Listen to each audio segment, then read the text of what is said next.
And now, ladies and gentlemen, Wayne Madsen. I wanted to get him on because he's just always spot on. This guy's scary, right? But I guess he's up there at the National Press Club every day. He's hooked in with all these people. He formerly worked with the NSA and a security consultant for other unnamed government agencies. He's written for some of the biggest publications in the country. And a lot of times when I'm watching NSA or CIA hearings in Congress, I'll see Wayne Madsen there in the audience reporting. Wayne Madsen is a former U.S. naval officer who was assigned to the National Security Agency. He's also some 20 years experience in computer security and data privacy. He's also worked for the Naval Data Automation Command, Department of State, RCA Corporation, and Computer Science Corporation. And he wrote the bestseller Handbook for Personal Data Protection. And he writes, again, for the Progressive, CAQ, Counterpunch, Intelligence Newsletter, and a lot of other major publications. Wayne Madsen, we're about to break, but I want to get you on about the flu. You were right about that being manufactured in a lab from your source. Now they admit it. And I wanted to get into the economy and a lot more. But first off, what do you think of the cap and trade? Well, you know, they say the road to hell is paved with good intentions. And, you know, certainly trying to save the planet is a good intention, but it's the mechanics we see. You know, this whole thing with carbon credit trading, it looks like it's just another one of these scams that's being perpetrated. The carbon exchanges, you know, I mean, it looks like people are making money. And, you know, today Bernie Madoff was sentenced to 150 years in prison for running a Ponzi scheme, but I think there's a lot more Ponzi schemes out there that have yet to be uncovered. Well, we know Madoff acted alone, and now the 170-plus billion that they're now saying they've seized is going into a black hole. But come on, Ken Lay came up with carbon trading. Ken Lay's a fine, upstanding person, Wayne Madsen. Don't engage in conspiracy theories. We'll come back with more, you know. Come on, Ken Lay. I think it's great that Al Gore owns the carbon trading company, and I'm going to be paying taxes directly to him. Wayne Madsen, stay there. We'll be right back with you.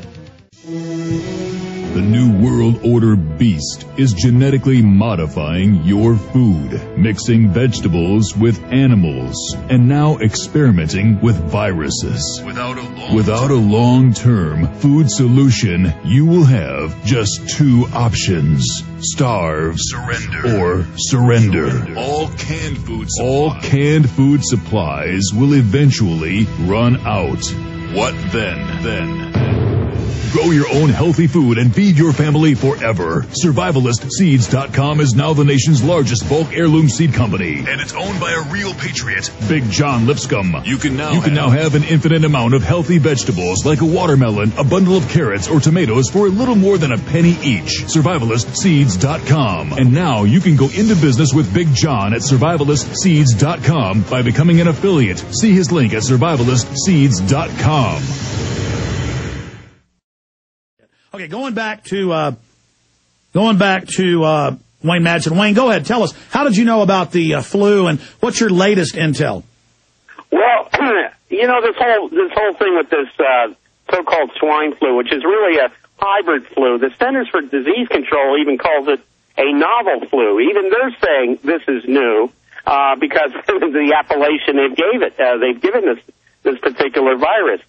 I first heard about this from a researcher who's a virologist who's looking at this in a laboratory. And this researcher, what a compelling story. I'd love to identify this person, but it would, you know, take the person's identity away. And right now, this individual is conducting the research, and everything this person has told me has come to pass. I heard in late April, early May, the prediction of this researcher was this thing was going to multiply around the world, and in a couple months, every country on the planet would have infections. And that has turned out to be true. Yeah, we're now level 6, and then you went further that this researcher told you they were planning a big hyped fear pandemic, or maybe even a mutated real one in the fall. You said this 3 months ago when it first, and now they're saying that on the news, forced inoculations. This is getting scary, Wayne. Well, right. The other prediction of the researcher was that it would begin to mutate, and any vaccine that would be created to handle the new mutated, the present virus right now, the H1N1, if it mutates, that vaccine would not work against that particular form of the flu. Now we know from Brazil and Germany that this flu is now mutating, so that prediction has come true. And now we know that it came out in the news today that this mutated version of the flu is now the vaccine won't help. It's resistant to the vaccine. So all this has come to pass, and I just believe that this individual who's working very closely with the person who created this virus in the laboratory was right on the money. And the fact is, it was man-made. It was a Jurassic Park type thing. Some scientists backed by the U.S. Army, Fort Detrick, and the National Institutes of Health dug up the of a very obese Eskimo woman who died of this in the 1918 pandemic, found some tissue they could use, took it back to the Armed Forces Pathology Institute in Rockville, Maryland, which is just down the highway from Fort Detrick, and recreated this and then began to gene splice it. And that's what we have today with the H1N1, what they call swine flu. I call it hybrid flu. CDC calls it novel flu. But it is a flu that was created in a petri dish, and the question is why? And as I suggested today, I think the FBI should start investigating this. They should seize the records, start interviewing these people, and there's also a lab in Canada involved in Winnipeg, the National Microbiology Lab, and the RCMP should do the same thing there, but so far we see nothing. Absolutely. This is scary because they're hyping it. The media is saying it's going to get bad in the fall when it's only killed less than 30, 40 people, depending on what numbers you look at.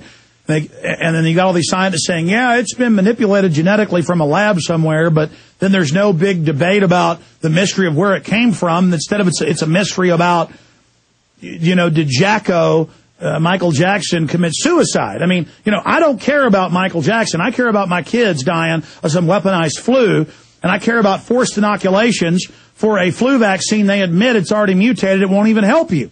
I mean, I'm worried about the imploding economy. I'm worried about Northcom, the police state, and instead it's all about Michael Jackson while all of this is happening. What are your inside sources, if any, saying? I mean, can you tell us then if this source is this scientist you talked to, it says they know who produced it? Do they know why it was produced? Do they know if this was done in research and then somebody took it from them? Anything else, Wayne? Just I've gotten from the researcher is that one thing that these researchers do is they try to eliminate every other possibility. The one thing that has been eliminated is this did not come from any animal. So this is you can lay that one to rest.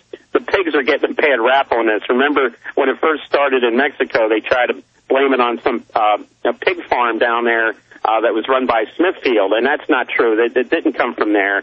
The media tried to hype that. And that's now admitted, by the way. You said that day one. That's now admitted.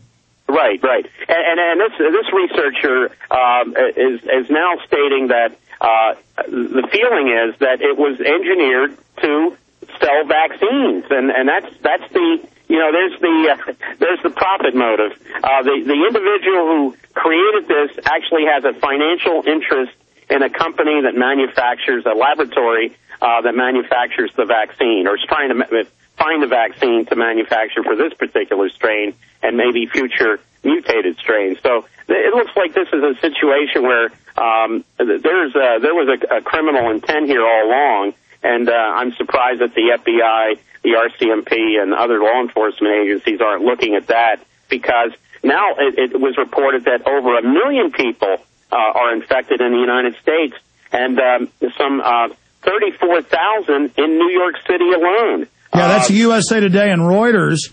Now, again, it's perfect. It's novel, so normal virologists look at it and get scared, but it's not that bad acting. So it's perfect to spread, create fear, but not actually kill a lot of people. Is that what they're planning, just to sell vaccines? Or is it cold-bloodedly designed, 'cause I know they have these that mutate, to then become more airborne, and kill more people? Well, I think all possibilities are on the table as far as this is concerned. It's just the amazing thing is how the media, hyped it when it was in Mexico, and what we had, about 70 people infected there. Now we have over 1 million in this country, and only 1,000 in Europe being reported. So it's clear that the United States is ground zero for this. We just had the first reported case in Nepal today. Family came back from the United States. If you look at all these countries that are experiencing infections, 9 times out of 10, the people have just traveled from the United States. That's right. They're now saying the epicenter is either China or the United States, but you're saying China. That's a red herring. That would make sense because we're more healthy here, and so we're not dying of it. But Mexico is the perfect incubator, Mexico City, because they're so run down. Well, and there's another interesting factor here, too. Back in early May, there was an individual who was traveling from the National Microbiology Lab in Winnipeg to take up a new job at the National Institutes of Health here in Bethesda, Maryland.